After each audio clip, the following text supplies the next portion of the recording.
otro paso hacia el retroceso de los derechos del trabajador. Sí, hola, ¿está bien? Sí. Bueno, buen día a todos, muchas gracias por la invitación a las autoridades de la Sociedad Argentina de Derecho Laboral y a la asociación a la cual pertenezco.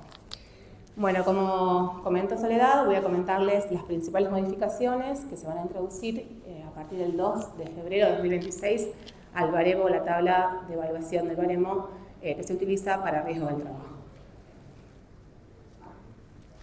Es menester comenzar el análisis de las modificaciones del baremo partiendo del concepto de salud, que incluye el disfrute del más alto nivel de bienestar físico, mental y social, sin perder de vista que el derecho a la salud está directamente vinculado con el derecho a la vida, como categoría de los derechos humanos o los derechos fundamentales.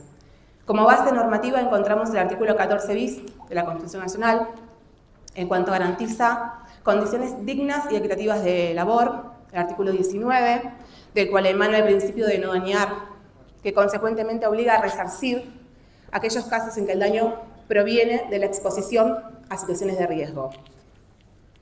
Ello sin perder de vista los tratados internacionales incorporados por el artículo 75 y 22 de la Constitución Nacional, que introduce preceptos fundamentales de derechos humanos en nuestro ordenamiento.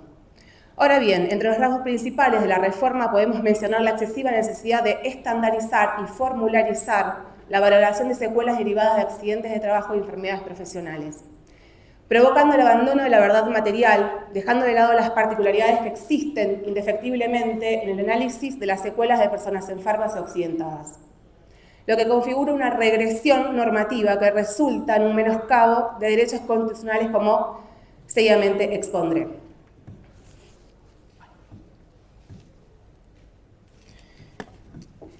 La primera de las modificaciones es dejar de lado la posibilidad de que las secuelas se midan en porcentajes de incapacidad con intervalos. Es decir, que pueda haber un mínimo y un máximo dentro de la escala de la misma secuela. Esto es reemplazado por porcentajes fijos y estancos, que no dan lugar a que las secuelas puedan ser ponderadas considerando en cada caso concreto cómo repercute dicha secuela, ya que pretender que todos tengan el mismo porcentaje de incapacidad ante la misma secuela, ante la misma lesión, resulta a todas luces insostenible. En segundo lugar, la incorporación del concepto de secuelas concurrentes, lo que se traduce en la incorporación del criterio de capacidad restante para determinar la incapacidad de las distintas secuelas derivadas del mismo accidente.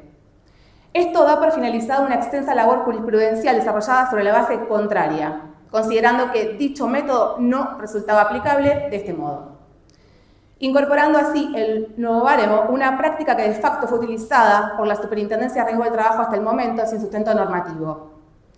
Y al margen de lo que determinaba el propio baremo 659, siempre se aplicó la capacidad restante entre las distintas secuelas del mismo siniestro.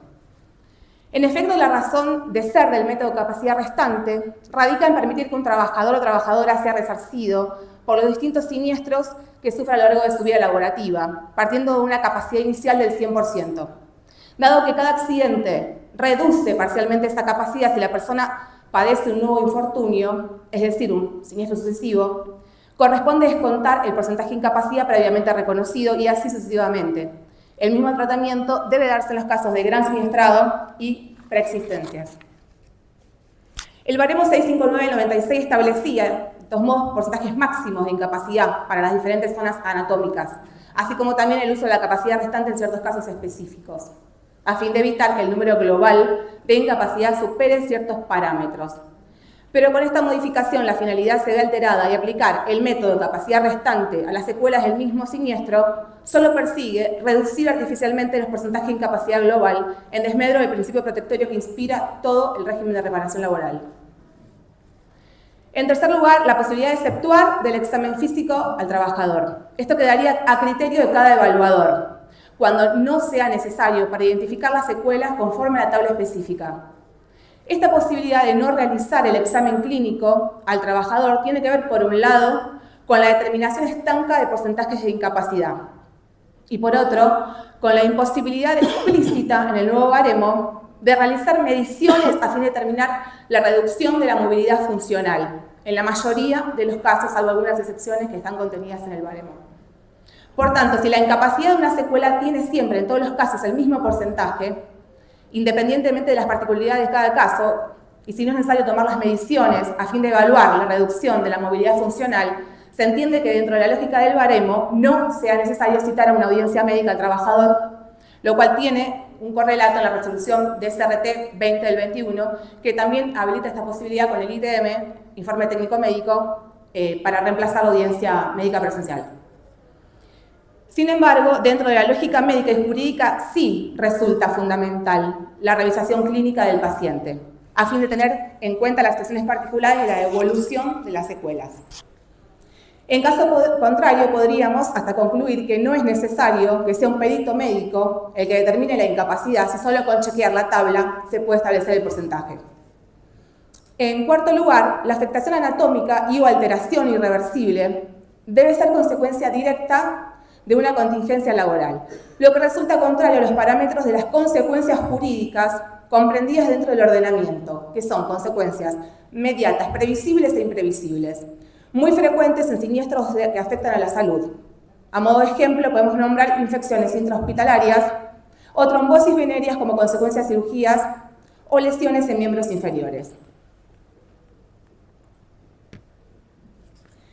Otra de las modificaciones es la unificación de los factores de ponderación.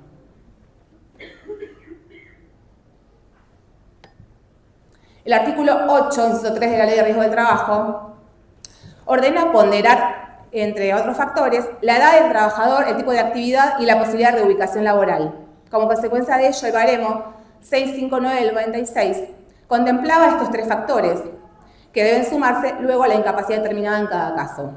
Pese a ello, en la reforma se determinó unificar el tipo de actividad a la posibilidad de reubicación, ya que según menciona, el indicador más relevante es el grado de dificultad que la incapacidad laboral representa para el desempeño de tareas habituales del trabajador. Sin embargo, puede haber una dificultad alta para realizar tareas y no haber sido recalificado porque para la tarea específica del trabajador no sea necesario, o puede haber una dificultad intermedia y si media una recalificación de acuerdo a la tarea. En definitiva, son cuestiones relacionadas pero independientes y no resulta claro cuál es la finalidad de unificar los dos factores de ponderación que no sea la de reducir el porcentaje global de incapacidad. Además, el nuevo baremo aclara también con ejemplos prácticos cómo se debe calcular el factor edad, ya que el baremo 659 del 96 establecía que el factor edad no necesitaba la generación de ninguna variable adicional a los fines de ser incorporado el factor de ponderación, cuestión que había sido receptado por la jurisprudencia y hay muchos precedentes que había determinado la suma directa del factor edad a la incapacidad. Por tanto, en la modificación del baremo se estableció que se sumen los porcentajes, en este caso quedarían solo dos, edad, el factor de edad y tipo de actividad, y así obtener un valor único y luego aplicarlo al porcentaje de incapacidad determinada. En sexto lugar, no se contempla que las lesiones en el miembro hábil superior pueda tener una consideración especial a los fines de la incapacidad. En el baremo 659 se determina que se aplica un 5% al porcentaje de incapacidad. En séptimo lugar, respecto a los porcentajes de incapacidad, en la mayoría de los casos son reducidos. Algunas lesiones son muy frecuentes, son eliminadas del baremo, como lesiones columnarias y meniscales de la rodilla. Bueno, ahí puse en el Bauer unos ejemplos justamente de las lesiones columnarias. Lo que ustedes ven, el 549 del 25, que está acá a la izquierda de la pantalla, lo que quedó de las lesiones en cuanto a fracturas, como consecuencia de un accidente lógicamente, ¿no? Fracturas columnarias, se mantiene en cuanto a los tipos de secuelas, los porcentajes de incapacidad sí se ven reducidos, el máximo que se establece en el baremo actual, que va a estar para regir a partir del 2 de febrero, todavía no está, pero bueno, es de 24%, mientras que en el baremo 659 es de 40% el máximo. Después, las tan mentadas hernias de disco, va a estar solamente contemplada la hernia de disco no operada, perdón, la hernia de disco operada con un 5% que va a equivaler, y ahora les voy a mostrar la otra. Sí, hernia de disco operada sin secuelas, este es el baremo 659, tiene 5%.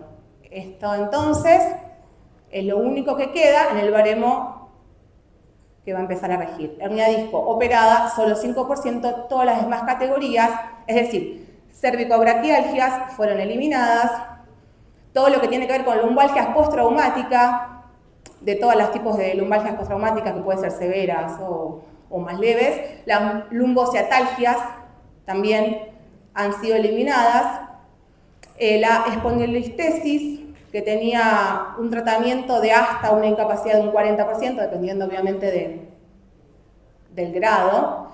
Acá están, este es el nuevo baremo, quedan con un máximo de 20%, o sea, de un máximo de 40 pasamos a un máximo de 20, bien digo, entonces eso en el caso de la espondilistesis. Y reitero, todas las categorías de hernia de disco han sido eliminadas, solo queda hernia de disco operada con un 5% de incapacidad, que como ven equivale entonces a lo que era o es todavía hernia de disco operada sin secuelas, 5%. La inoperable no está, todo lo demás que les comenté tampoco va a estar más.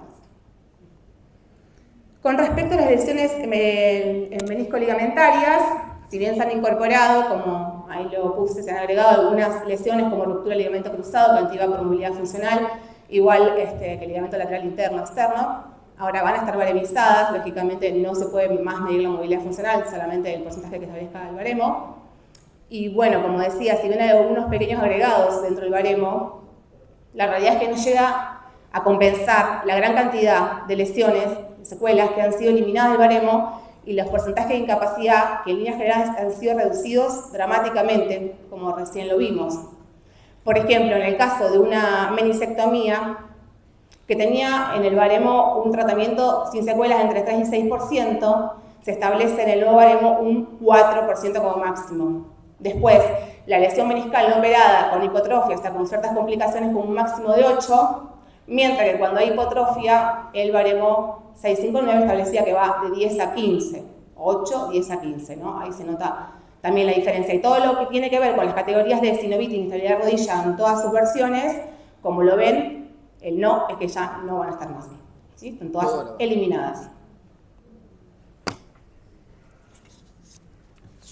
Bueno, por supuesto que los cuadros comparativos son a modo ejemplificativo. Lógicamente hay muchísimas más eliminaciones dentro del baremo de muchas secuelas. Estas son las más frecuentes, las que yo traje.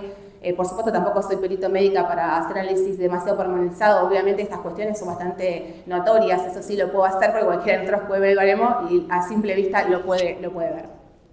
Bueno, hay ausencias importantes en el nuevo baremo, como por ejemplo las afecciones psicosociales, violencia laboral o temas relacionados con género que no han sido incluidos. Por otro lugar, en la aplicación retroactiva del baremo, que es lo que yo recién les comentaba, se establece que se va a aplicar a partir del 2 de febrero de 2026, pero a todos los casos, inclusive a los que tengan fecha de contingencia anterior. Sin embargo, no puede alegarse la aplicación inmediata de la norma procesal en estos casos, pues no estamos frente a una norma adjetiva, sino a una norma sustantiva que incide en la cuantificación y no rige el criterio de aplicación inmediata. Además, el artículo 7 del Código Civil y Comercial de la Nación establece que las leyes no tienen efecto retroactivo, sean o no de orden público, y la retroactividad establecida por la ley no puede afectar derechos amparados en garantías constitucionales.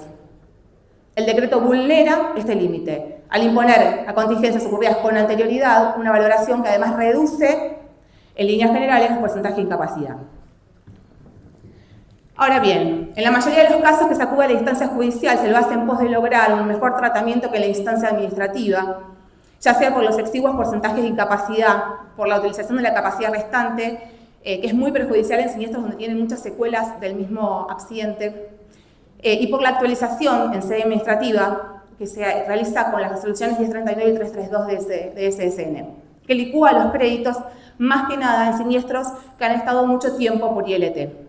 Esta reforma del baremo redunda en un evidente intento de coartar esta posibilidad que se acuda a la instancia judicial y así reducir la supuesta y tan mencionada industria del juicio, como decía mi amigo Tomás, que en la opinión de quienes defendemos los derechos del trabajador no es más que la industria del incumplimiento y la especulación financiera de las ARTs. Y sin exceder la finalidad de esta exposición, es importante traer a colación las estadísticas de la SRT sobre un total de 10.181.599 trabajadores en el sistema, el stock de juicios de 2024 fue 290.000, lo cual representa el 2.95% del total de los trabajadores asegurados. No llega al 3%. Sin embargo, hemos sido espectadores en los últimos tiempos de un sinnúmero de notas periodísticas y diarios en televisión en las que se hace referencia al preocupante número de juicios emergentes del sistema, que siempre trae como corolario el ataque indiscriminado a los abogados que representamos a los trabajadores. Una vez más, vemos cómo se contravienen los más elementales principios del derecho del trabajo. No seamos simples espectadores, propiciemos el sostenimiento de las garantías constitucionales. Abogados litigantes, auxiliares de la justicia y jueces de trabajo, en estos momentos de nosotros depende. Excelente, María.